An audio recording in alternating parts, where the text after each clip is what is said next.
ถึงมามันได้ก็ถึงมาตอนสอนนี้ได้จะหมอไว้85เนาะเป็นตอนนั้นสุดเป็นปูเดือนสุดมาเนาะ85เนี่ยตัวแพทย์เสียงขาดกาแพทย์นี่กาตื้อสอนหลังกาแพทย์เกือกนี่กันเนาะแล้วดูสอนหลังกาแพทย์เกือกหามาว่าได้จำกันเสียงมันออกจากหูนี่กันเนาะกาตื้อสอนหลังกาแพทย์เกือกกาตื้อสอนหลังกาแพทย์เกือกกาตื้อสอนหลังกาแพทย์จำเกือกกาตื้อสอนหลังกาแพทย์จำนาเกือกกาตื้อสอนหลังกาแพทย์จำได้เกือกกาตื้อสอนหลังกาแพทย์ขึ้นเกือกเกือกเกือกเกือกเกือกเกือกเกือกคาตื้อสอนหลังกาแพทย์เกือกคาตื้อสอนหลังกาแพทย์เกือกคาตื้อสอนหลังกาแพทย์จำเกือกคาตื้อสอนหลังกาแพทย์จำนาเกือกคาตื้อสอนหลังกาแพทย์จำได้เกือกคาตื้อสอนหลังกาแพทย์ขึ้นเกือกเกือกเกือกเกือกเกือกเกือกเกือกงาตื้อสอนหลังกาแพทย์เงือกงาตื้อสอนหลังกาแพทย์เงือกงาตื้อสอนหลังกาแพทย์จำเงือกงาตื้อสอนหลังกาแพทย์จำนาเงือกงาตื้อสอนหลังกาแฟจำได้เงือกงาตื้อสอนหลังกาแฟยักขึ้นเงือกเงือกเงือกเงือกเงือกเงือกเงือกตาตื้อสอนหลังกาแฟเสือกตาตื้อสอนหลังกาแฟยักเสือก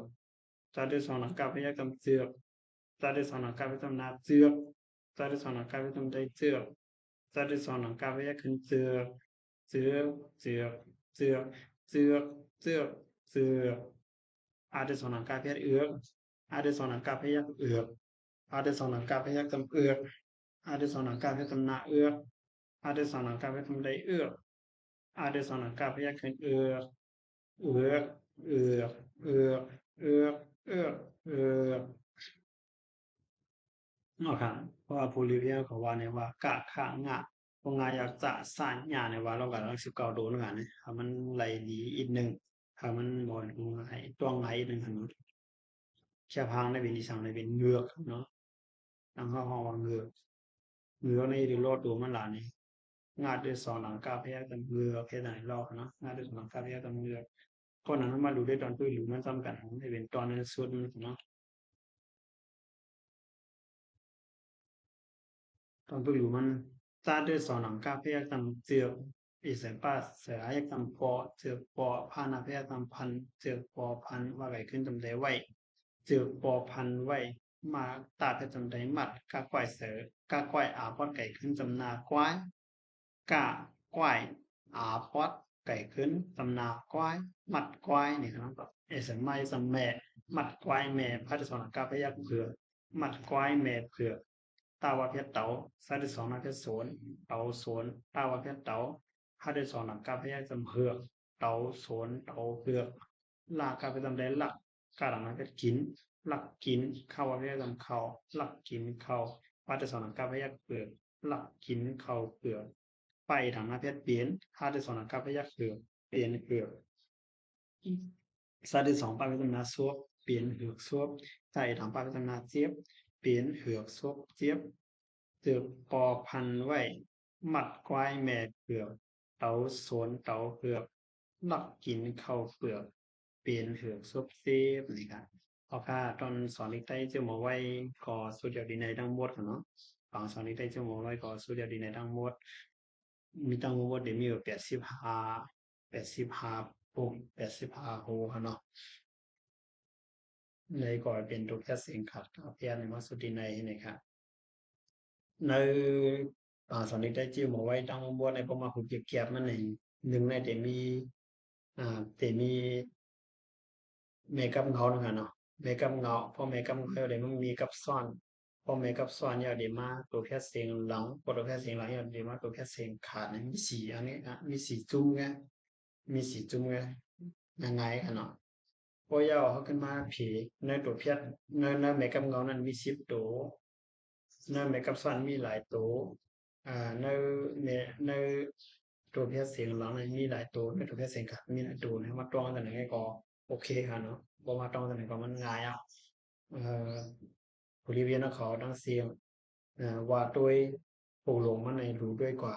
ปูหลงมันยาวแหเพราะว่ารู้ด้วยหลายอย่างในขึ้นด้วยแค่พังมันในรู้เพราะด้วยแค่พังมันในรู้อย่างในขึ้นว่ารู้ด้วยตอนปืนมันอ่าบอก4 5 กรัม9 กรัม10 กรัมจะไหนหนึ่งเพราะว่าตอนในขึ้นหาด้วยตั้งหลังมันในขึ้นดูกว่าให้ไหนเพราะฉะนั้นมันไรหวังง่ายๆค่ะเนาะมันเด็ดต้องหวังง่ายๆค่ะเนาะ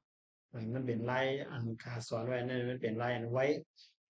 เนี่ยก็ตอนรู้มันก็ไล่ง่ายกลมผู้เสียงออกมาในสายวัดแค่พามันหาเนาะมาจังการที่สอนหนังกาเพี้ยนในผู้เสียงออกมาในถ้ามาว่าด้วยเงือกในเฮว่าก็เลยอ่ะเพราะในเป็นเงือกนี่เพราะนั้นก็เป็นง่าก็เป็นเงือกก็เป็นก้าก็เป็นเกือกก็เป็นจ้าก็เป็นเสือกนะเนาะก็เป็นตาก็เป็นเตือกนะด้วยแค่พามันเฮก็ออกเสียงมันไหลในเขาเนาะกายเฮ็ดไว้แต่ไหนเอาค่ะยินจมขอบใจถึงผู้เรียนเขาดังเสียงอะเนาะ做模做位係做模做叻做ผู้做หมอ做เตรียมอะไรอ่านอะไรรู้อะไรกูก็กูโกนกันเนาะทุงความใดมีไว้ว่าเป็นความเปิ่นสอนหูหันดิกเข้าความเขาเจอตื้อกันก่อนหน้าเนี่ยเนาะหรือเปลี่ยนความเปิ่นให้เขาอ่าหมอได้ลีหนึ่งคนก็หมอไว้หนึ่งแค่ลีหมอไว้หลายเมี้ยวหนึ่งแค่ลีกันเนาะเพื่อกับว่าดีเขาความเขาในเขาหลุดเลยเจอได้ดีกันเนาะพวกเจออะไรในเขาเอาลีเขาความเขาเจอได้ดีเหมือนเจออะไรเขาสองอันนี้เปิ่นใจ ไอ้ตอนนั้นเรียนดีอะเนาะเพราะตอนนั้นก็มันขาดหมายมันไว้แล้วกับเปิดเรื่องนั้นแหละหนังสือบางสอนนี้ได้เจ้าหมอไว้ค้าในเดอ่ากว่าไกลไรแล้วก็ผู้ริเวณมันเดหันถึง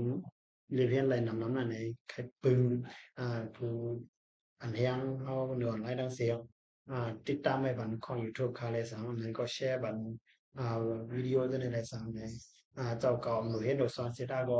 ถึงกำลูกเฮียนเฮามาถึงกำลูกหลานเฮามาให้เขาไปเฮ็ดได้สอนง่ายๆถึงกำจือลูกเฮาหลานเฮาก็อยากเป็นลูกเพิ่นหลานเพิ่นก็อยากให้เขาไปเฮ็ดได้สอนง่ายๆนี่ให้เป็นการช่วยแถมกันในไขตุกย้อนสอนสิว่ามันมีความดีเนี่ยก็ไขตุกย้อนแชร์บันเฟซค่ะอันต่างไว้ปางสอนอีกได้ในแชร์บัน YouTube ค่ะอันต่างไว้ปางสอนอีกได้ในแล้วก็ติดตามให้บันนำในไขตุกย้อนเสนอในค่ะ พอข้ามมาสงขลาอากาศดีก็ทั้งเสียงข้ามมาสงขลา